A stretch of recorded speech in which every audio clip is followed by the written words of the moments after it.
تو ہمارے نزدیک میرے بھائیو یہ ہے، چاہے کوئی جانے انجانے میں اس طرح کوئی سلپ آف ٹانگ کر بیٹھتا ہے، ظاہر ہے کسی بندے کو پتہ ہی نہیں ہے، ایک بندہ انجان ہے دین سے، نہ واقف ہے، اس کو پتہ ہی نہیں ہے کہ یہ سٹیٹمنٹ بولنے سے، چاہے علی جٹ ہے اور یہ چاہے ہمارے گاؤں کا نوجوان ہے، کہ ان سٹیٹمنٹ سے گستاخی بنتی ہے یا گستاخی نکلتی ہے، ایک شخص اس کو نہیں پتا، اس سے یہ سلپ آف ٹانگ ہو جاتی ہے تو اس کو رجوع کرنا چاہیے۔ مجھے یہ بتائیں، ایک عالم دین ہے جس کا دین کو پتہ ہے، اس سے اگر اس طرح کی کوئی گستاخی ہو جاتی ہے، جس طرح جلالی صاحب نے کی سیدہ پاک کی شان میں گستاخی، مفتی نعیم قریشی نے کی گستاخی، اس کے بعد مفتی طارق سود نے گستاخی کی، اور جو نا ان لوگوں نے جب گستاخیاں کی اب توبہ کر کے سارے سائڈ پہ ہو گئے، ان کو پتا پر ریاستی ادارے ہمارے ایکٹیو ہیں، وہ پہلے ریاستی ادارے نہیں تھے ہمارے پاکستان کے کہ جو مرضی کرتے ہیں، مولوی سے آ جا کر جٹھا کٹھا بنا کے اور اٹھانے کے بعد جمع ہو جائیں، اور ہمارے ریاستی ادارے کہ چلو ٹھیک ہے ڈر میں آ کر لکھ دو ایف آئی آر۔ میرے بھائی وہ ریاستی ادارے ہیں، وہ سی سی ڈی نہیں، ہمارے ادھر سی سی ڈی کا مسئلہ ہے۔ اب ادھر تو ایک صرف ضرورت ہے فون کال کی، سورج نہیں غروب ہونے دینا، انہیں سارا ٹولہ چک کے اندر کر دینا۔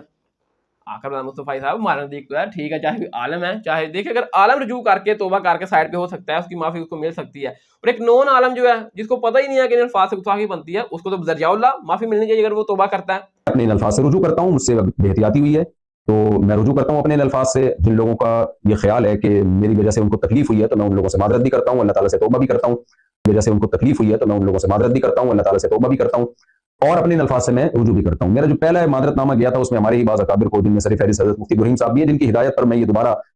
معذرت نامہ ریکارڈ کروا رہا ہوں، تو ان سمیت دیگر میرے بعض اکابر کو کچھ تحفظات ہیں۔ تو نبی صلی اللہ علیہ وسلم کا ارشاد ہے، یا بنی آدم کلکم خطاؤون وخیر الخطائین التوابون، اے بنی آدم تم میں سے ہر شخص سے غلطی ہو سکتی ہے، بہترین غلطی کرنے والے وہ ہیں جو توبہ کر لیں۔ اور توبہ کے تین ہی ارکان ہوتے ہیں کہ عوام سے معذرت کر لی جائے، اللہ تعالیٰ سے توبہ کر لی جائے، اور اپنی غلطی سے رجوع کر لیا جائے، اپنے الفاظ سے رجوع کر لیا جائے۔ تو میں سمجھتا ہوں کہ توبہ کے تینوں ارکان اسی طرح پورے ہوتے ہیں۔ تو اگر میرے پچھلے کلپ سے کسی کو اطمینان نہیں ہوا تھا تو میرا خیال ہے میرے اس کلپ کے بعد اب اطمینان ہو جانا چاہیے۔ مسئلہ فتق پر روافظ کے رد میں گفتگو کرتے ہوئے جو میں نے یہ کلمات بولے تھے، جب مانگ رہی تھیں تو خطا پر تھیں، یہاں لفظ خطا سے میری مراد قطعی طور پر خطا اجتہادی ہی تھی، جس پر کلام کا ماقبل، جس میں سیدہ پاک رضی اللہ تعالی عنہا کو محفوظہ کے لقب سے ذکر کیا گیا ہے،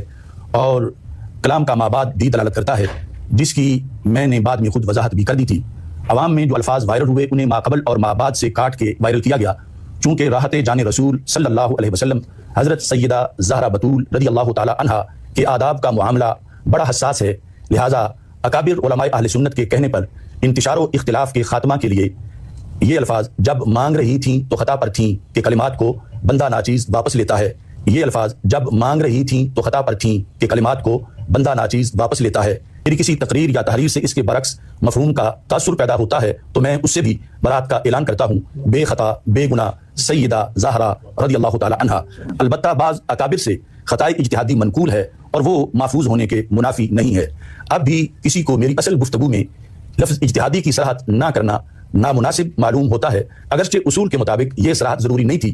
یا میری کسی تقریر یا تحریر سے میرے بیان کردہ موقف کے خلاف میرے بارے میں کسی بات کا گمان ہوا ہو تو پھر بھی بندہ ناچیز سیدات نساء العالمین و سیدات نساء الجنہ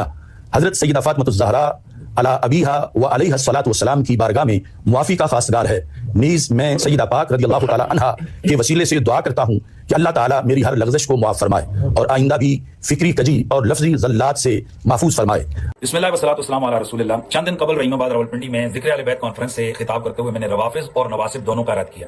وہاں پر میں نے کہا کہ میں نبی علیہ السلام کے تمام صحابہ کے ہم غلام ہیں اور ہم ان پر قربان، اور رسول اللہ کے صحابہ جنتی ہیں اور ہم ان پہ صدقے اور واری جاتے ہیں، لیکن ہم جو اوریجنل صحابہ ہیں ان کے غلام ہیں۔ جن لوگوں کو تم اے نواسب زمانہ زبردستی صحابہ کی لسٹ میں داخل کیا ہے، جیسے مروان، یزید اور عمرو بن سعد جیسے لوگ، ان کا ہم نادب کرتے ہیں احترام، بلکہ یہ لوگ ہمارے جوتے کی نوک پر ہیں۔ گفتگو کا سیاق اس بات کی وضاحت خود کر رہا ہے کہ میں ایسے لوگوں کی بات کر رہا ہوں اور ان کے حوالے سے لعنت کر رہا ہوں یا ان کے حوالے سے سب جملے بول رہا ہوں جو صحابہ نہیں ہیں اور ان کو صحابہ کی لسٹ میں داخل کیا گیا۔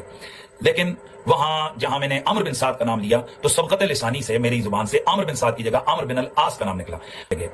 لیکن وہاں جہاں میں نے عمرو بن سعد کا نام لیا تو سبقت لسانی سے میری زبان سے عمرو بن سعد کی جگہ عمرو بن العاص کا نام نکلا۔ عمرو بن العاص میری زبان سے سبقت لسانی سے نکلا، اور میں اس سبقت لسانی پر اللہ کے حضور توبہ کرتے ہوئے، رجوع کرتے ہوئے، الفاظ واپس لیتے ہوئے میں معافی مانگتا ہوں، اللہ تعالیٰ میری توبہ کو قبول فرمائے۔ اور عمرو بن العاص میری زبان سے سبقت لسانی سے نکلا، اور میں اس سبقت لسانی پر اللہ کے حضور توبہ کرتے ہوئے، رجوع کرتے ہوئے، الفاظ واپس لیتے ہوئے میں معافی مانگتا ہوں، اللہ تعالیٰ میری توبہ کو قبول فرمائے۔ اور سوشل میڈیا پہ یہ گستاخ علی جٹ نے جو توبہ کیا اس کو معافی ملنی چاہیے، ورنہ آپ پھر ویڈیو بنائیں کہ یہ جو لالی نے توبہ کی ہے، مفتی نعیم قریشی نے توبہ کی ہے، اس کی کوئی توبہ قبول نہیں ہے، ہم اس کو عبرت کا نشان بنائیں گے۔ اگر اسی طرح لوگ جو نا وہ گستاخی کر کے توبہ کر کے ویڈیو بناتے رہے تو پھر کل کو کوئی بھی گستاخی کرے گا وہ ایک ویڈیو بنا کر وہ فارغ ہو جائے گا۔ ٹھیک ہے, میں آپ کے ساتھ ہوں, لیکن آپ سب سے پہلے علامہ ڈاکٹر اشرف اسد جلالی کے ساتھ ویڈیو بنائیں کہ اس نے توبہ کی ہے گستاخی کر کے, لہٰذا اس کی توبہ ہمیں قبول نہیں ہے. پھر ہم اپنے گاؤں میں آپ بنائیں کہ جن علماء نے ان کا تحفظ کیا تھا اور جس بندے نے یہ قرآن کی توہین کی تھی ہمارے گاؤں میں, لہٰذا اس کی بھی ہمیں توبہ قبول نہیں ہے, اور ان کو بھی آپ اندر کروا دیں. جو بھی آپ نے قانونی کارروائی کرنی ہے وہ آپ کریں, ریاستی اداروں سے اپیل کریں, جو آپ نے کرنا ہے وہ کریں, لیکن پھر انصاف کریں. تو 3 سوالات جو ہے نا, مجھے امید ہے کہ آپ مجھے ایک آسان طریقے سے, ادار آپ کے استاد بھی ایک آسان طریقے سے گفتگو کرتے ہیں, ثاقب العلماء مصطفی صاحب, میں آپ سے کبھی امید کرتا ہوں آپ مجھے ان 3 سوالات کا جواب آسان طریقے سے دیں گے. جو میں گفتگو کی ہے اس کا جواب کا مجھے آپ سے انتظار رہے گا. ٹھیک ہے, سوال نمبر 1, آپ مجھے قرآن میں بتا دیں یا حدیث میں کہ کس موقع پہ کوئی جب نبی صلی اللہ علیہ وسلم کی گستاخی ہوئی ہے تو اللہ تعالی ذات نے وہ بطور قانون سزا نافذ کی ہو کہ گستاخ رسول کی یہ سزا ہے, گستاخ قرآن کی یہ سزا ہے. ٹھیک ہے, تاکہ اس کو پھر پاکستان کا قوانین میں ایڈ کیا جائے. نمبر 2, جب آپ کے گاؤں میں ایک شخص نے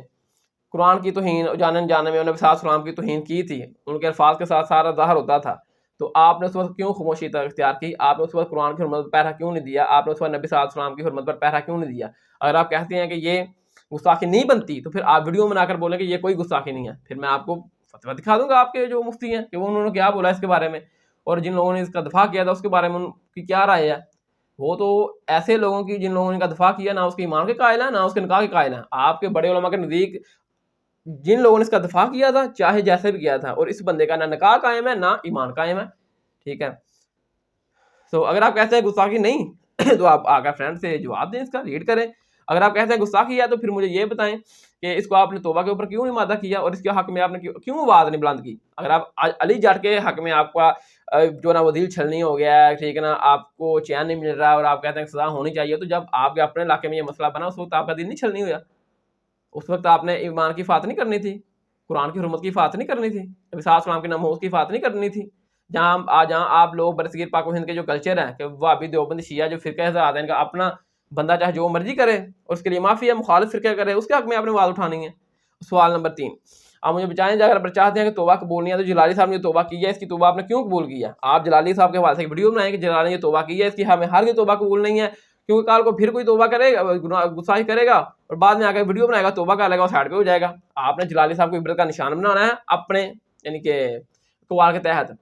کیونکہ انہوں نے اہل بیت کی شان میں توہین کی تھی. ٹھیک ہے نا, اور لوگوں کو درس دینا ہے کہ ہم اس قسم کے لوگوں سے کوئی ان کی توبہ قبول نہیں کرتے. ہمارے لیے تو توبہ قبول ہے, اور کوئی کار بیٹھتا ہے جانے میں بعد میں اس کو احساس ہوتا ہے, وہ صرف ٹانگ ہو جاتے ہیں, جیسے بھی ہے وہ توبہ کرتا ہے, تو ہمارے لیے تو اس کی توبہ قبول ہے, قرآن و حدیث میں بھی اس کی توبہ قبول ہے. لیکن افسوس کی بات یہ ہے کہ پاکستان آئین میں اس کی توبہ قبول نہیں ہے. ٹھیک ہے,